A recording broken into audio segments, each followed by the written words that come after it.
On est mardi 2 août 2022, donc profitabilité, et c'est une session extraordinaire sur le développement personnel. Et j'étais en train de dire il y a un instant, justement, que le plus important, croyez-le ou non, ce n'est pas être capable de vendre un produit, de pouvoir dire, voici ce que ce produit va faire pour toi, etc. C'est important de savoir vendre un produit, c'est clair. Dans une société économique, il est important de savoir soit vendre quelque chose, ou soit être un bénéficiaire lorsqu'une vente se fait, que vous soyez là ou non. Vous voyez, le concept, le principe de l'échange économique est indispensable. On ne peut pas ne pas chercher à le comprendre à notre façon et ce serait dommage de ne pas être connecté à des mécanismes qui nous rapportent alors qu'il y a des échanges économiques. Beaucoup vont peut-être être étonnés de découvrir qu'il y a beaucoup plus de messages bibliques sur les finances plutôt que sur la foi et la prière. On parle de plus de 2000 versets qui s'adressent aux finances, versus à peu près, on va dire 500 et plus qui vont s'adresser à la foi ou à la prière, par exemple. Et beaucoup seront choqués d'apprendre ça. Mais allez juste faire vos recherches et vous allez voir que, waouh! Alors pourquoi est-ce que notre Créateur a mis autant d'importance, autant de focus sur la dimension économique? Vous voyez, revenons à la création. Si on regarde la création, vous allez voir que, et ça je me réfère au livre de la Genèse, pour ceux qui sont familiers, ils savent de quoi je parle. D'autres, pas grave, mais on peut tout simplement faire nos recherches et puis se mettre à jour. Vous allez voir que Dieu a pris un temps extraordinaire entre le verset 1 du livre de la Genèse au verset 25 à établir tout le contexte de la provision, de l'établissement, du contexte d'existence, des ressources. Tout était mis en place. Et ensuite, il y a cet être humain qui est manifesté, qui est créé donc, au verset 26, au jour numéro 6 aussi. Et du coup, donc, cet être humain, il arrive, mais il est créé et on ne lui dit pas, écoute, tu dois aller travailler pour obtenir ça. Tout le contexte de son existence, les ressources, tout en fait, donc le domaine était déjà défini en tant que tel. Vous voyez, les ressources et tout était en place. Et là, du coup, donc voilà un être humain qui est manifesté et qui est maintenant planté dans ce jardin qui donc est déjà un centre de ressources infinies.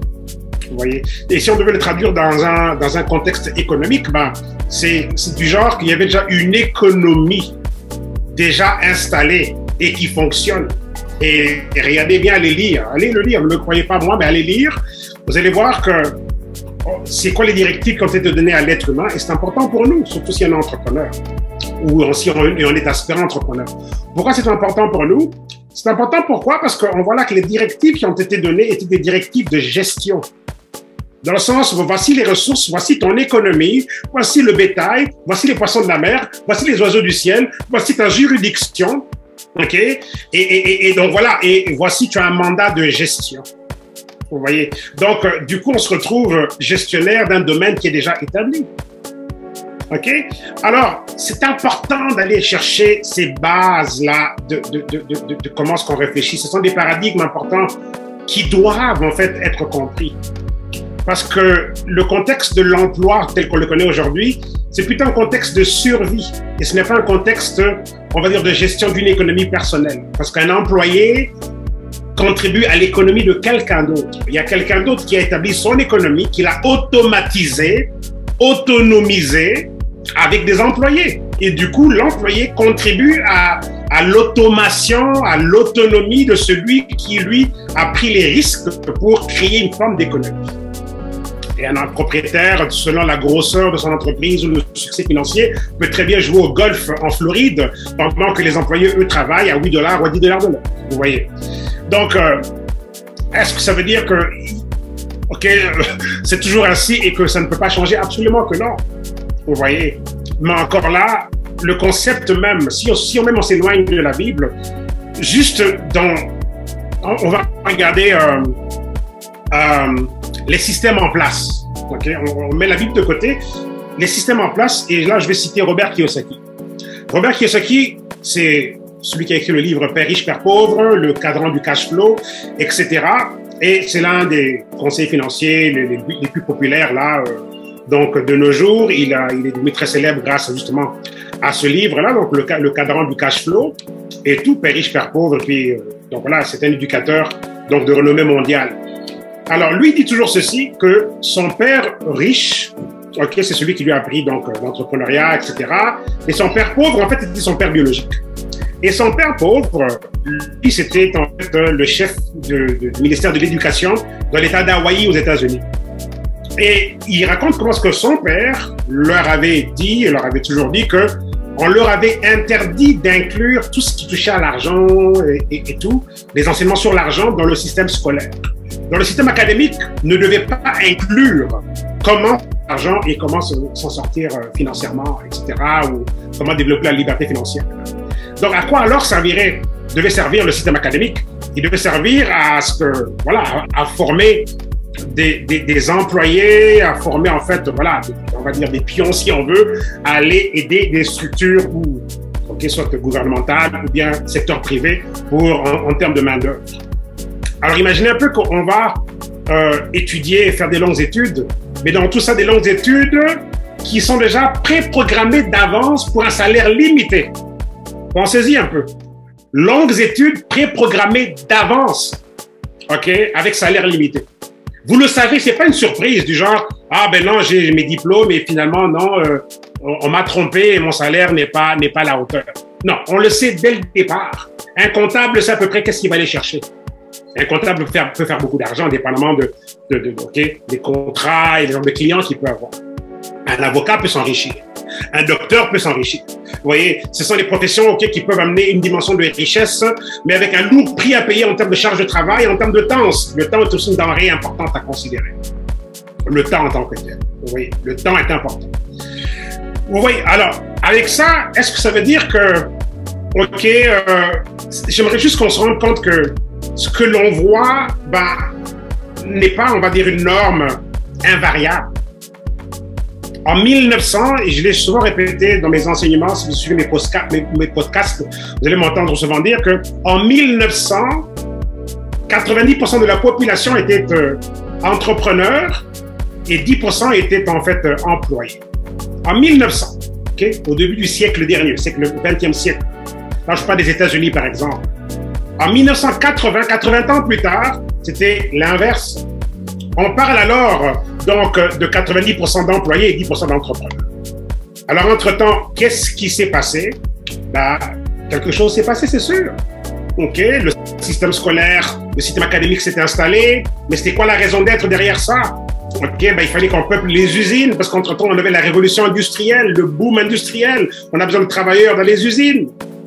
Et je pense, j'ai une autre formation où je montre quasiment même les bancs d'école. Comment c'était structuré, et quand on voit les bancs des écoles, et avec les usines, on voit que c'est quasiment pareil, vous voyez. Donc, ils ont assisté tout un système, et c'était vraiment pour préparer aux travailleurs, donc pour les usines.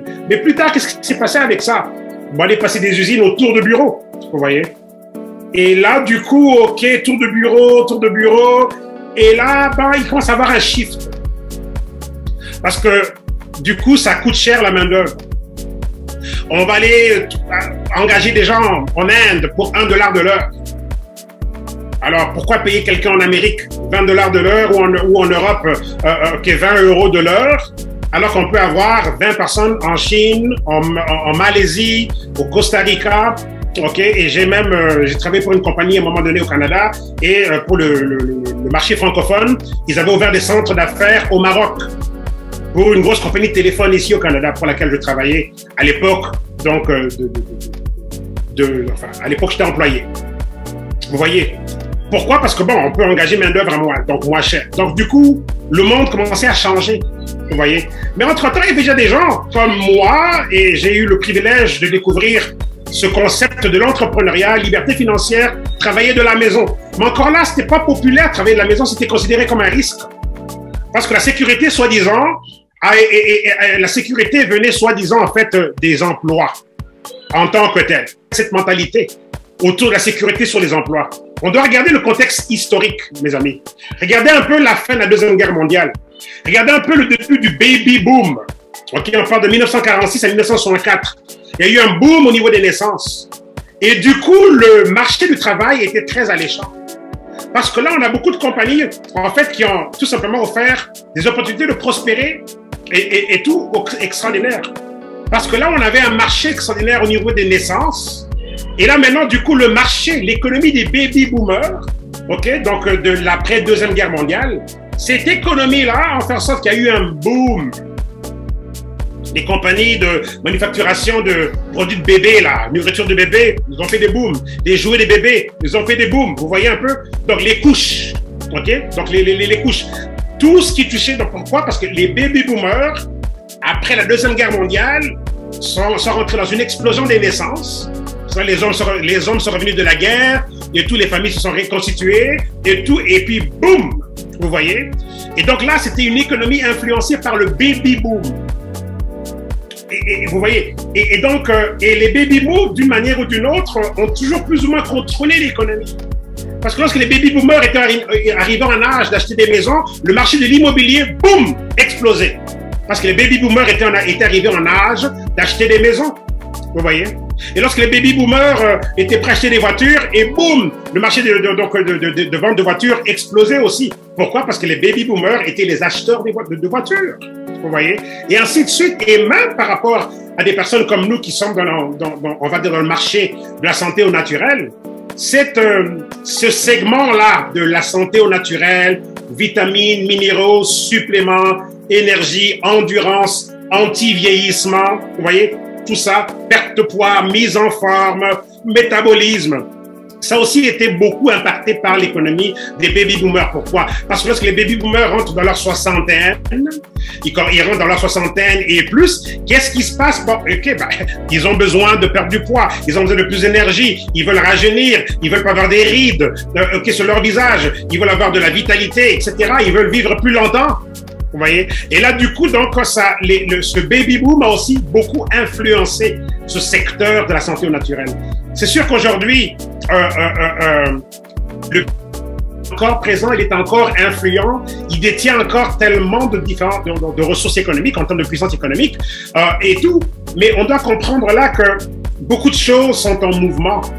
Vous voyez? Parce que là, l'influence du baby boom est en train de graduellement shifter vers la prochaine génération. Mais en temps, qu'est-ce qui s'est passé? On a eu une classe moyenne aussi qui est née. La classe moyenne, ça c'est la classe des travailleurs, la classe des dettes. Ok, on est endetté, c'est une hypothèque, on a des cartes de crédit, on a un prêt pour la voiture, un prêt pour la maison, on a des cartes de crédit, etc. Et donc là, finalement, ce sont des gens qui sont travailleurs, ils veulent s'offrir un espèce de confort et tout, et les salaires, évidemment, sont toujours limités, ça c'est juste, ok, la structure qui fait ensuite, qui rend ça ainsi, et on compense comment? Ok, le fait que le salaire sera toujours limité, on vous donne des cartes de crédit. Oui, et ça, c'est un modèle, en fait, qui est encore très influent aujourd'hui. Aux États-Unis, on imprime en moyenne 8 milliards de cartes de crédit par année qui sont envoyées. Donc, on a là un objectif clair de pouvoir garder les gens endettés. Vous voyez, on a un système qui les limite financièrement, on compense par la dette. Et on rend la dette, justement, un style de vie. Et là, on fait beaucoup de belles pubs, voilà votre hypothèque, etc., vos prêts, etc. Et les gens, en fait, ne considèrent même pas acheter une maison cash. C'est automatiquement, ça doit passer par un prêt bancaire. Mais le prêt bancaire veut dire que la banque est propriétaire de la maison. Parce qu'en cas de problème directement, donc le bien est repris par la banque. Vous voyez? Alors, il y a ce gros système d'illusion. Mais dans tout ça, si l'être humain ne reçoit pas la bonne éducation, il faut changer les paradigmes pour justement voir, ok, que pourquoi est-ce qu'il faudrait que je sois une victime ou bien juste un numéro dans ce système, vous voyez? Alors, juste pour rester dans la perspective de la chronologie événementielle, ok? Entre-temps, il y a une boîte de Pandore qui a été ouverte, c'est celle de l'Internet. La technologie arrive, on améliore les communications. Et là, du coup, ok, il y a une époque où on était limité au télégramme, ok, telex, ok. Moi, quand j'étais petit, j'entendais beaucoup parler du telex et du télégramme. Mon père, par rapport à son travail, il devait souvent envoyer les telex et tout ça et tout. Et c'était une autre forme de communication. Ok, à l'époque de la Deuxième Guerre mondiale, vous avez certainement entendu parler c'était quoi encore les codes là, le Morse. Ok, et tout. Donc bref, Et là, aujourd'hui, OK, ben, on a l'Internet qui arrive. L'Internet, donc ça a vraiment changé le monde pour toujours. Oui, l'Internet qui était déjà connu donc, dans le milieu de l'armée, OK, et finalement, ça devient un modèle, OK, qu'on ouvre donc au public. Et là, waouh, l'Internet arrive et le monde change pour toujours. Parce que là, du coup, on a une réalité virtuelle qui se crée devant nous. Virtuelle. Marché virtuel. Il n'y a plus de frontières, il n'y a plus de limites. Vous voyez? Et ça change quasiment tout, là. Vous voyez? Alors, ça a pris du temps pour qu'on se rende compte, en fait, de la puissance de l'Internet en tant que tel.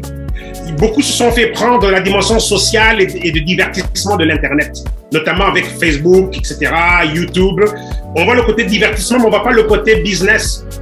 Les gens sont contents d'avoir 5000 amis sur Facebook, mais ils ne comprennent pas le côté business, parce que les 5000 amis sur Facebook, ça veut dire quoi? Ça veut dire que vous avez gratuitement rassemblé un réseau de 5000 personnes sur lequel Facebook peut faire de la pub. Et Facebook, il prend son argent où? Il prend son argent des corporations qui veulent exposer leurs produits aux gens. Donc, Facebook dit, OK, regardez, je suis le plus grand marché communautaire mondial. Digital. Facebook est un marché communautaire digital, okay, qui n'a pas de frontières. La population, okay, si on devait considérer Facebook en termes de population mondiale, il y a plus de gens sur Facebook qu'il y avait des gens sur la Terre, là, il y a 200 ans. Il y a plus de gens sur Facebook aujourd'hui qu'il y avait des gens sur la Terre il y a 200 ans. Okay, si on devait regarder Facebook en termes de planète, okay, en termes de population. Okay? C'est énorme tout ça, mais beaucoup ne voient pas ça. Beaucoup sont juste occupés à faire quoi? Des selfies. Okay? On prend son téléphone, regardez-moi ma belle coupe de cheveux aujourd'hui. Regardez-moi, j'ai ma blouse rouge aujourd'hui. Regardez-moi, je suis au restaurant. Regardez mes belles lunettes. Regardez mon chapeau. Et entre-temps, Facebook fait des milliards. Alors que vous montrez vos belles lunettes et vos chapeaux et vos sacs à vos amis. Vous montrez le beau repas, les belles crevettes et tout ça et tout, parce que vous êtes au restaurant. OK? Alors, vous faites un peu de la vantardise sur le style de vie. Regardez-moi, oh, c'est l'anniversaire de mes enfants aujourd'hui. Et les gens deviennent comme des livres ouverts. Ils s'ouvrent. OK? Il n'y a absolument rien qu'on ne peut pas savoir. Et ça, c'est quoi? Ben, ça crée un mouvement social et les entreprises se lèchent. OK, les doigts. OK, c'est alléchant pour les corporations. C'est comme, waouh, ben, les gens font gratuitement notre marketing. Parce que là, du coup, les belles lunettes, ben, c'est quelle marque? C'est une marque certainement quelconque. Et si quelqu'un veut acheter ces lunettes-là, ben, vous allez lui dire, OK, c'est telle marque. Et quand cette personne va acheter ces lunettes-là, ben, cette corporation-là fait de l'argent. Mais elle est où votre contrepartie? Il est où votre pourcentage là-dedans? OK? On se met sur Internet et on a Gucci. OK, waouh! OK, Gucci vous dit merci beaucoup pour la pub, mais Gucci vous envoie pas un chèque de commission. Vous voyez, c'est pour ça que vous ne me verrez jamais, moi, faire de la pub pour les grosses marques. Parce que moi-même, je suis une marque. Moi aussi, je suis un point .com. Vous voyez? Et je dois aussi développer la mentalité des marques. Qu'est-ce que moi, je promouvois? Vous voyez? Et c'est pour ça que le réseau est extraordinaire. Parce que c'est comme un court-circuit au système en place où on redonne aux gens leur propre économie entre leurs mains. Vous voyez? Moi, si je recommande à quelqu'un ce super mix, ici, Moringa Super Mix, ben, j'ai une commission là-dessus. Vous voyez? Lorsque quelqu'un dans mon réseau recommande ce breuvage qui régénère les cellules, qui aide les gens à recommencer à procréer, par exemple. On a vu des pieds diabétiques qui auraient été amputés, qui ont évité l'amputation. On voit des gens se débarrasser des médicaments, on voit des gens vivre mieux. OK? Ben, lorsque ce produit est recommandé à quelqu'un, n'importe où dans ma structure communautaire et tout, donc sociale, OK? Donc, j'ai un 6% qui me revient à l'infini. Et quand on considère la puissance du volume, et tout ça et tout, c'est extraordinaire. Vous voyez? Donc, le marketing de réseau est vraiment à prendre avec d'autres lentilles. On nous a vraiment redonné, OK, le contrôle de notre propre économie en utilisant les mêmes mécanismes que les grosses corporations utilisent déjà à votre insu. Vous voyez? Parce que Facebook ne vous envoie pas un chèque parce qu'eux se font payer. Regardez, Facebook, on va dire, propose aux gens, OK, voici un carrefour social, allez mettre vos photos, échangez avec vos amis, retrouvez vos amis d'enfance, etc. Et les gens sont contents, c'est un service social de divertissement. Mais entre-temps, eux collectent, OK, des milliards de différentes corporations parce que ils vont dire aux gens, écoutez, on a le monde, nous, on a du monde, venez faire votre pub. Vous voyez, c'est aussi simple que ça. Mais entre-temps, est-ce que Facebook vous dit merci beaucoup, grâce à vous, ok, telle corporation m'a versé telle somme d'argent pour faire la pub de ses produits? Absolument pas. Vous voyez? Donc, est-ce que c'est un péché? Non, c'est pas un péché, mais cette ignorance-là, en fait, c'est juste dommage d'être dans cette forme d'ignorance. D'ignorer ça. Vous voyez? Et de juste être un espèce de mouton dans une chaîne de commandes. Et donc, on est embrouillé et endormi par le mensonge et tout. C'est une forme de mensonge. C'est pas un péché, mais c'est comme une forme de... C'est comme une forme de mensonge, entre guillemets. Parce qu'on ne dit pas aux gens, écoutez, j'ai besoin de vous et de vos amis pour que les compagnies me payent moi, parce que vous êtes là et que vous allez voir les pubs. Si vous disiez ça, beaucoup n'iraient peut-être pas sur Facebook. Vous voyez? Mais on ne vous dit pas ça. On vous dit, oh, venez, soyez les vedettes. Soyez vous-même votre propre vedette. OK? Allez montrer à vos amis comment vous êtes belle. Votre belle chevelure, vos chapeaux, vos lunettes. OK? Il y a toute cette mentalité complètement superficielle et éphémère des fameux selfies. Tout le monde là veut être beau et belle. Il n'y a pas de problème, c'est pas un péché. Mais quand on ne comprend pas l'agenda et qu'on est juste voilà dans la supercherie, ok. Et voilà, selfie, regardez-moi aujourd'hui. Ok, d'accord, on te connaît, on sait que tu es beau, on sait que tu es belle. Mais entre-temps, tu as un boulot limité financièrement, pris dans un système, peut-être endetté avec toutes sortes d'hypothèques, de cartes de crédit et tout. Et entre-temps, il y a un système qui s'enrichit sur, justement, ton aveuglement. Parce que toi, tu es pris dans cet aveuglement-là. Et tout ce que tu fais, c'est juste être pris comme un mouton dans ce système. Vous voyez? Ça a l'air un peu cru ce que je dis, mais c'est la triste réalité. Alors, c'est pour que, je dis ceci pour que quelqu'un se réveille et valorise l'opportunité de marketing de réseau. C'est un court-circuit. C'est pour ça qu'on nous aime pas beaucoup. Le marketing de réseau. On nous aime pas beaucoup. Vous allez voir que c'est facile pour le système, généralement, de trouver des excuses pour saboter les efforts de marketing de réseau. Non, tu peux pas faire ta pub de cette façon-là. Non, tu ne peux pas dire ça. Non, tu ne peux pas... Vous voyez, il y a plein de réglementations qui peuvent parfois être un peu, je veux dire, pas évidentes à surmonter, à faire face. Vous voyez? Que les médias nous aiment pas beaucoup non plus. Parce que les médias faisaient beaucoup d'argent comment? Mais les médias faisaient beaucoup d'argent, traditionnellement, avec l'argent des compagnies. Vous voyez? Les médias, donc, s'enrichissaient parce que l'argent allait vers télévision, radio, journaux pour faire la pub des produits. Mais du coup, nous, maintenant, on arrive et c'est un modèle où, en utilisant le modèle social, okay, communautaire, où on est naturellement une économie, la communauté est une économie. Vous voyez? Nous sommes une économie naturelle. Une communauté est une économie naturelle. Parce qu'à l'intérieur de la communauté, il y a des besoins. Et dès qu'il y a un besoin, ça veut dire qu'on a besoin de se procurer un produit ou un service. Quelqu'un doit vous le vendre, ce produit ou ce service-là. Vous voyez? Donc la communauté est une plateforme économique très, très puissante. Vous voyez? L'être humain lui-même est une économie très, très puissante. Ça prend l'être humain pour que l'économie marche, évidemment. OK? L'animal ne va pas aller au magasin acheter quelque chose. Donc voilà. Donc, j'essaie de vous montrer ici la valeur d'une telle industrie telle que le marketing de réseau. J'essaie de vous montrer la valeur pour qu'on se réveille, okay? Pour qu'on se dise que waouh, on nous a réellement donné les clés de notre propre liberté, les clés de notre propre domaine. Et vous pouvez vraiment reconstituer votre propre domaine.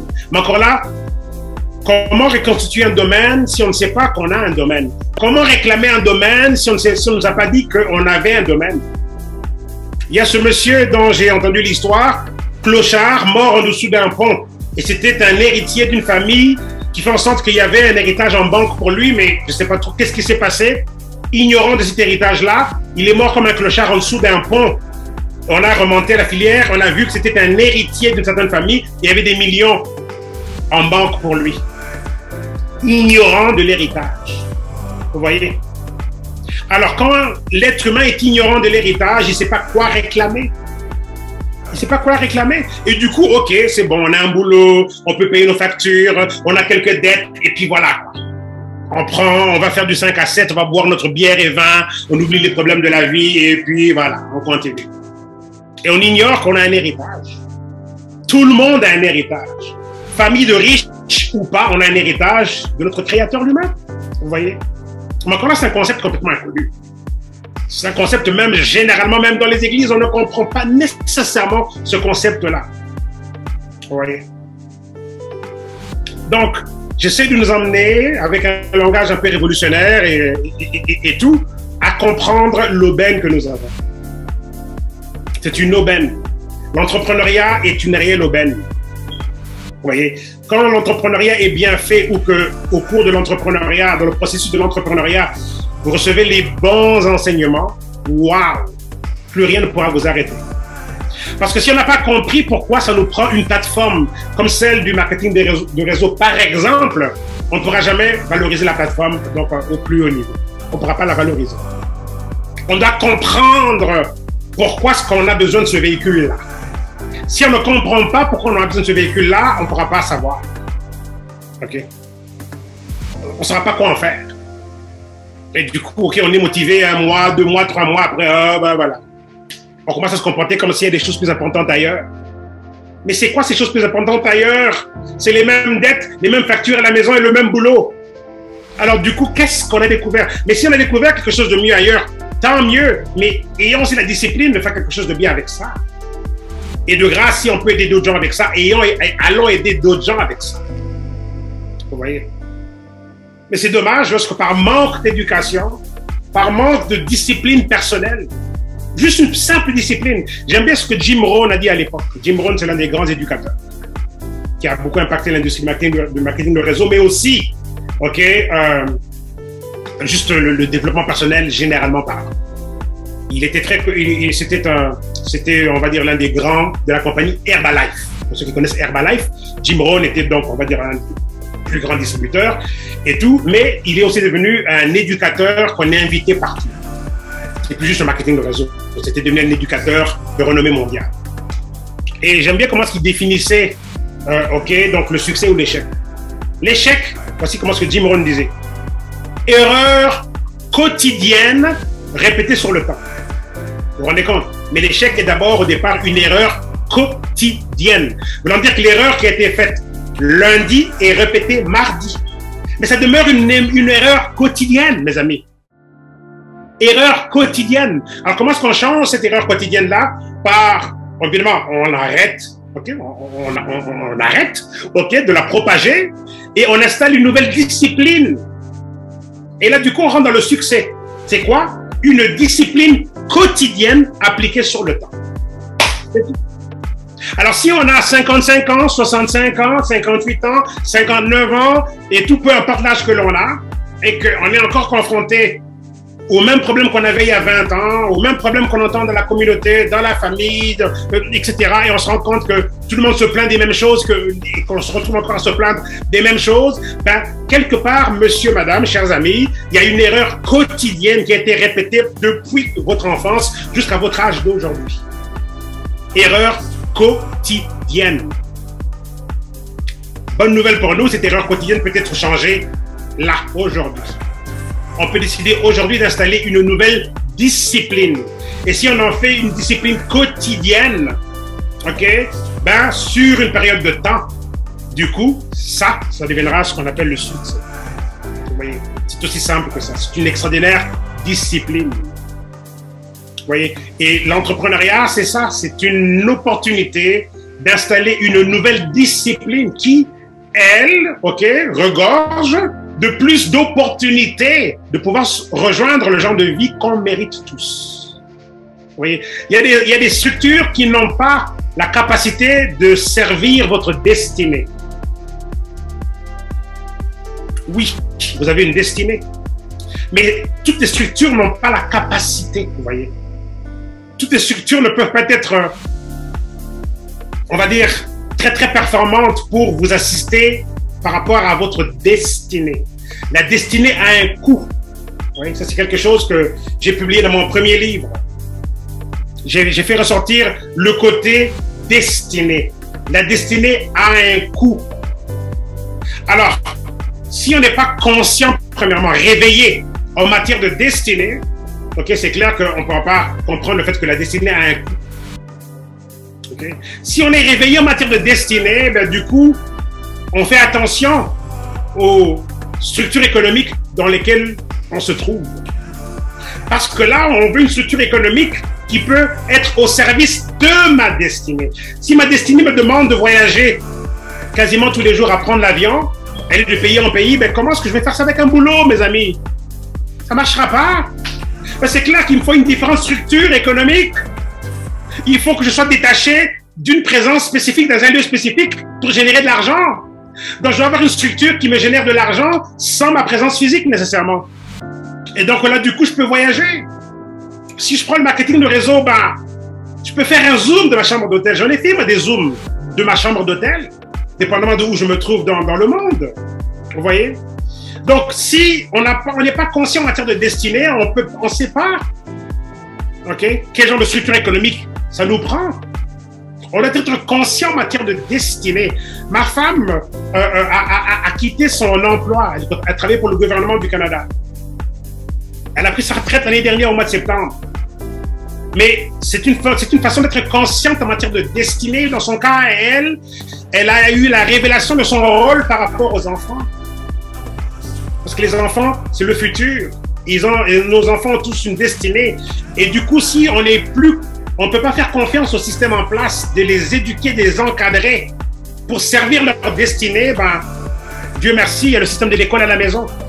Mais encore là, si on prend ça à cœur et qu'on veut absolument impacter nos enfants comme on sent qu'ils peuvent être impactés, donc ça prend une différente structure économique pour que justement on puisse être à la maison. Oui. Dans notre cas, nous, les fermetures, là, des lockdowns, les quarantaines, ça a été une forme de bénédiction parce qu'on a eu le temps de mettre en place certaines des choses qui étaient déjà prévues dans notre agenda familial. Mais on doit être conscient de certaines choses pour vouloir faire certains changements. Oui. J'ai parlé hier du fait que, regardez, d'ici 2030, la robotisation aura quasiment remplacé 1 milliard d'emplois. On va faire quoi là si on n'a pas de plan B en ce moment? On va faire quoi si on est un étudiant et tout, et on étudie pour un poste qui sera plus offert d'ici 2030? Vous voyez? Donc, on a besoin d'éveil. On a besoin de se faire bousculer avec des discours et des enseignements révolutionnaires qui rendent un peu inconfortable. Mais moi, je préfère qu'on soit inconfortable, entendre des choses qui nous dérangent, plutôt que de pleurer au désastre beaucoup plus tard et jouer aux victimes. Alors que si on s'y prend d'avance, on peut éviter d'être une victime. Vous voyez? Donc voilà. Et c'est une façon pour nous de valoriser ce que nous avons comme opportunité. Si on ne sait pas qui on est, on ne sait pas quoi réclamer, comment même savoir combien d'argent on veut faire? Est-ce que c'est 1 million par année? Mais c'est rien, 1 million par année, si votre destinée vous demande 100 millions par année. Vous voyez? On a tous une destinée, et peut-être que la vôtre vous demande à vous personnellement, 100 millions par an. Parce que vous devez faire certaines choses. Vous voyez? Admettons que vous êtes appelé à avoir un ministère, de télévision, où vous devez amener des enseignements, prêcher la parole de Dieu, par exemple, et tout, et tout, et tout. Ben, c'est des millions de dollars en termes de budget pour avoir une chaîne de télé et de pouvoir maintenant faire sa mission. C'est pas un boulot qui va financer ça. Vous voyez? Donc, l'argent dont on a besoin va avec qui on est et vers où on va. C'est juste dommage de gober le mensonge et de faire son temps dans le boulot, attendre 65 ans, soi-disant, et c'est même pas vrai, les 65 ans. C'est même pas vrai. Le fameux 65 ans, là, de la retraite, ce n'est pas vrai. Mais du coup, c'est devenu une vérité. Écoutez, on est né avec notre travail. Le boulot, on le prend selon le contexte économique. Votre travail, vous êtes né avec. Oui, on doit distinguer, je l'ai déjà dit dans plusieurs enseignements dans le passé. Je vous recommande de suivre mes podcasts passés. C'est des choses qui vont revenir. Il y a une différence entre le boulot et le travail. Le boulot, ben c'est le boulot. Ben voilà, je travaille pour telle compagnie. Le travail, vous êtes né avec et personne ne peut vous mettre à la porte. Le travail, c'est vous. Notre Créateur nous a bénis d'un travail. Et justement, pour ceux qui connaissent la parabole des talents, ben voilà. C'est une autre façon de comprendre que, waouh, on a déjà été doté Ces talents-là, ben justement, si on veut faire un jeu de mots, talent, ok, ben voilà, on a un talent pour quelque chose. On a un travail en nous, inné. L'oiseau est inné. L'oiseau, il a le vol inné en lui. Donc l'oiseau va voler, parce qu'il a le vol inné en lui. Il a le vol programmé en lui. Et il va juste voler. Alors chaque être humain a une dimension innée qui est censée s'exprimer d'une manière ou d'une autre. Vous voyez? Moi, j'ai certainement quelque chose d'inné en moi qui fait que je suis devant vous, en train de vous parler ici. C'est pas un hasard. Je ne suis pas improvisé. J'avais peur de parler devant les gens. La première fois que j'ai eu à parler devant le monde, oh là là, c'était horrible. Ma voix tremblait. J'avais envie de me cacher. C'était horrible. Il y a un événement auquel j'ai assisté. Il y a un monsieur qui a parlé. Et depuis ce jour-là, les cieux se sont comme ouverts. Je suis passé à une autre dimension. Je suis devenu une autre personne. C'est arrivé en 1h30. D'enseignement d'un grand homme qui était venu des États-Unis comme invité spécial, que j'avais été écouté. Juste comme ça. Vous voyez? Alors, il y a en vous une dimension innée. Innée. Il n'y a rien à faire. C'est déjà en vous. Et vous m'avez déjà entendu le dire, je vais encore le redire aujourd'hui. Personne ne peut vous imiter dans ce qu'il n'y a que vous qui pouvez faire, comme il n'y a que vous qui pouvez faire. Vous voyez? Personne. Seul vous pouvez faire ce que vous pouvez faire comme vous pouvez faire. Vous êtes vous et il n'y aura pas d'autres vous après vous. On peut avoir des imitations, mais ce ne sera pas vous. Alors, dans le vous que vous êtes, Dieu vous a déjà donné un marché économique qui attend votre manifestation. Tout est pensé d'avance. Pourquoi est-ce qu'on appelle Dieu Alpha et Oméga? Ok? Alpha et Oméga, commencement et la fin. Parce que le Dieu part de la fin et il recommence au début. Lorsque vous êtes né, votre fin est déjà tracée et connue. Fin glorieuse, avec une promesse glorieuse. Vous voyez? Dieu n'est pas un malfaiteur ou bien un mauvais papa. Et Jésus l'a tellement bien dit. Ok? Si vous demandez du pain, pourquoi est-ce que vous demandez, si vous demandez un poisson, pourquoi est-ce qu'on vous donnerait un serpent? Quelque chose comme ça. Ok? Du genre, ok, même les méchants donnent des bonnes choses à leurs enfants, alors combien, à plus forte raison, l'autre père, ok, ne vous donnerait pas des bonnes choses. Vous voyez? C'est des opportunités pour nous de penser différemment. Alpha et Oméga. Donc, il y a une fin déjà tracée, et là, quand votre naissance physique arrive sur Terre, c'est comme un commencement. Vous voyez? Mais pour Dieu, c'est le même élément. Parce qu'il a déjà fini votre travail, ok? Au moment où vous êtes en train de naître, votre travail est fini, parce que l'alpha et l'oméga part de la fin et recommence au début. Et là, vous êtes né maintenant pour rejoindre, vous voyez? Vous naissez dans l'alpha pour rejoindre l'oméga. Dieu vous crée de l'oméga, il vous démarre la vie dans l'alpha. Vous démarrez la vie dans l'alpha pour rejoindre l'oméga. Voilà le principe. Tout le monde est né dans l'alpha et tout le monde rejoint un oméga. Mais sauf qu'on est embrouillé entre eux. On ignore qu'on est né dans l'alpha, qu'on a un oméga, voulant dire que personne ne peut échouer. Personne ne devrait échouer. Parce qu'il y a déjà un oméga déjà conclu. Et l'alpha est la preuve qu'il y a un oméga qui nous attend. Vu que Dieu est alpha et oméga, le fait de naître est la preuve qu'il y a un oméga qui vous attend. Dieu ne va pas faire naître quelqu'un sans un oméga, parce qu'il commence par la fin, il commence au début. Et il vous recommence au début. Donc si vous êtes né, ça veut dire qu'il y a déjà un oméga. Aucun être humain n'échappe à ce concept. Vous voyez? Aucun être humain n'échappe à ce concept-là. Votre naissance est la preuve qu'il y a un oméga qui vous attend. Votre naissance est la preuve que c'est une expression d'une solution unique, une saveur unique dans toute la création. Et vous êtes censé remplir un département dans la création et tout, et jouer un rôle qu'il n'y a que vous qui pouvez jouer. Dans votre présence dans l'écosystème de la vie, ok? Votre présence est importante dans l'écosystème de la vie. Votre présence est importante dans l'écosystème de la vie. Si vous ne faites pas votre travail, vous débalancez l'écosystème de l'existence. Il y a des gens en train de mourir de faim quelque part parce que vous êtes encore en train de traîner à décider de faire ce qu'on vous appelle à faire.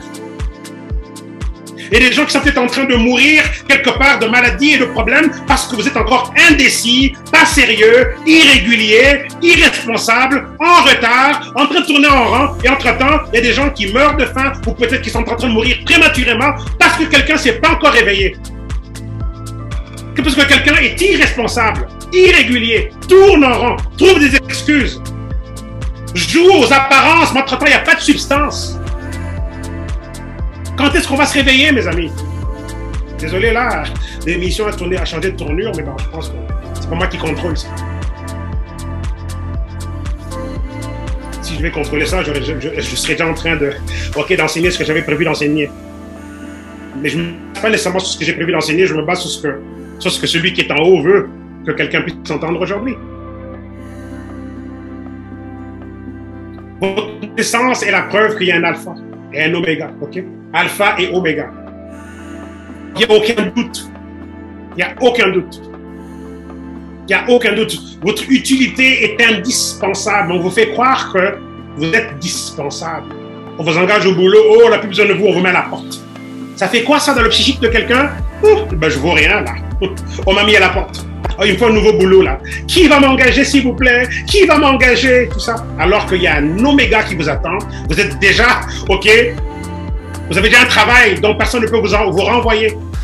Et là, quelqu'un va supplier un employeur, s'il vous plaît, donnez-moi un boulot. Et on vous met à la porte et c'est la catastrophe. Alors qu'entre-temps, ben, il y a un oméga déjà établi. Il y a un travail dont personne ne peut vous mettre à la porte.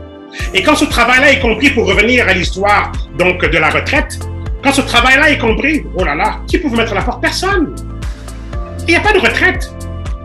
Parce que c'est inné. Il n'y a pas de retraite.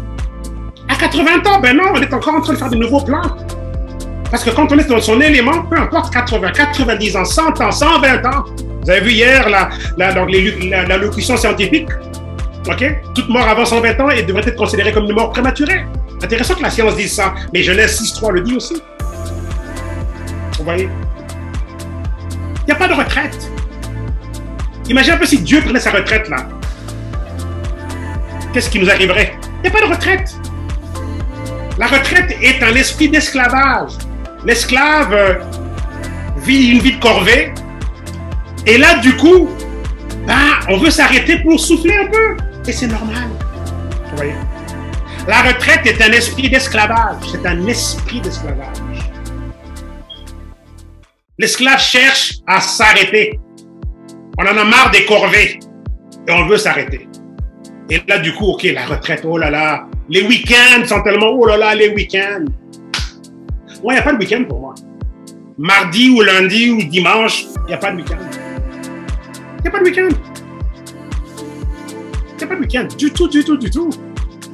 Mon concept, c'est 24 sur 24, 7 sur 7. Il n'y a pas de week-end. Mais dans la mentalité d'esclavage du travail, ben, le week-end est important parce que c'est 2 jours où on souffle.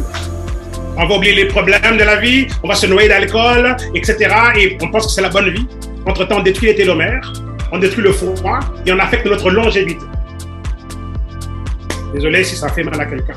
Je n'attaque personne. OK? Mais c'est la triste réalité. J'étais alcoolique moi-même, chers amis.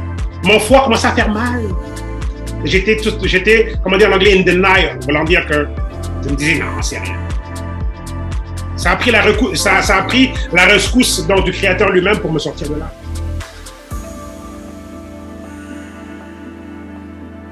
Il y a exactement 8 ans. 8 ans là. Il n'y a plus une seule goutte est rentrée dans mon corps. Okay? Donc je dis ça, j'étais là. C'est l'une des choses les plus destructives là, dont on n'a même pas idée. Fumer et tout, vous vous rendez compte, fumer, boire, oh là là. Il y a une raison là, et la société donc, le justifie, mais si on doit regarder les choses de façon tout à fait crue, ça n'a aucun sens. Vous voyez? Il y a une destinée à vivre. Ce corps est important parce que plus longtemps ce corps fonctionne, plus de personnes qui vous ont été assignées continuent de recevoir votre service, votre contribution continue. Donc, vous voyez? Alors, on doit chercher à vivre le plus longtemps possible, et c'est ça que Dieu veut aussi, parce que plus longtemps on est utilisé, plus longtemps la mission de sauvetage demeure efficace. Parce que sur Terre, il y a comme une espèce de mission de sauvetage. Vous voyez? Alors, n'occupons pas juste de l'espace. Soyons là en comprenant, OK, voici ce qui se passe. Il y a une espèce de grosse mission de sauvetage. Donc voilà, je ne peux pas saboter mon véhicule, mon corps, le véhicule. OK, c'est à travers ce corps-là que justement, je peux rejoindre les gens. OK? Parce que c'est une grosse mission de sauvetage. Donc votre existence, dans l'esprit de la mission de sauvetage, votre existence est là pour ramener du bien à quelqu'un. Vous voyez? Tout ceci, ça a l'air un peu, OK, boum, OK, beaucoup se sentent peut-être attaqués ce soir. Tout ceci, c'est pour qu'on se réveille. Pour qu'on se réveille à l'importance de considérer c'est quoi réellement un entrepreneur. Pourquoi est-ce que j'ai l'entrepreneuriat? C'est parce que c'est basé sur le service. Parce que Jésus a lavé les pieds de ses disciples, justement, ils n'ont peut-être pas compris au départ, c'est comme, oh là là, toi le maître, tu laves nos pieds. Oui, je lave vos pieds. Et c'est exactement comme ça que ça marche dans la vie. Nous sommes là pour laver les pieds des autres. C'est la plus haute position, la position la plus extraordinaire, la plus honorifique, celle du serviteur, qui peut laver les pieds de ses serviteurs. Mais là, le monde a changé, le contexte. On veut de patron et avoir des gens à notre service. On veut qu'on nous lave les pieds à nous. Non, nous, allons laver les pieds aux autres, allons servir. Vous voyez? C'est un autre concept, ça repose sur l'amour. Et c'est pas l'amour, OK, Eros, OK? Comme la société et les médias, ils ont vendu le concept Eros de l'amour. Le concept amour dont je parle ici, c'est agapé. Agapé, ça c'est l'amour donc divin. L'amour divin, quand on le met au centre de l'économie, l'économie change. Parce que là, le commerce est basé sur l'amour divin. Donc on ne va pas vous vendre et tout, quelque chose qui est complètement toxique. Parce qu'on veut faire de l'amour divin va nous empêcher d'aller vous vendre quelque chose de toxique. Il y a à peu près 30 ou 31 ou 32 produits toxiques dans le fromage des Doritos. Non, Cheerios. Vous voyez les chips là, Cheerios? Le recouvrement en fromage là, que vous trouvez bon, ok? Doritos, Cheerios, juste le recouvrement là, la poudre en fromage là, des Doritos ou Cheetos là, et tout. Il y a à peu près 32 produits chimiques et toxiques. Juste dans le recouvrement du fromage. Mais c'est ça qu'on vend aux enfants. Alors on ramène le amour agapé au centre du monde des affaires, ça change tout. Alors maintenant, qui va aller faire ces changements-là? Vous voyez? Ce sont des êtres humains. Si on a assez de personnes qui sont dans ce concept-là, maintenant voilà, on devient des agents du bien-être. Alors l'entrepreneuriat est une extraordinaire opportunité pour être un agent du bien-être. Au départ, avant de penser aux millions qu'on peut se faire, d'abord, est-ce qu'on peut être un agent du bien-être? Le reste, ce sera juste une contrepartie. C'est juste normal. Je veux dire, c'est juste normal. Il n'y a aucun problème à avoir une villa, aucun problème à avoir un domaine, il n'y a aucun problème à avoir, écoutez, vous voulez acheter un avion, achetez un avion. Il n'y a aucun problème. Il n'y a aucun problème. Aucun problème. Il y en a qui vous diront, oh ben là, vous achetez des avions alors qu'il y a des pauvres et tout et tout et tout et tout. Ben, vous allez voir souvent que ceux qui achètent des avions nourrissent plus de pauvres que ceux qui les critiquent, mais qui ont juste un boulot et qui n'ont pas la capacité de nourrir les pauvres. Oui. Donc, entrepreneur ou aspirant entrepreneur qui m'écoute, toute personne qui m'écoute aujourd'hui, il est temps qu'on se réveille, tout simplement.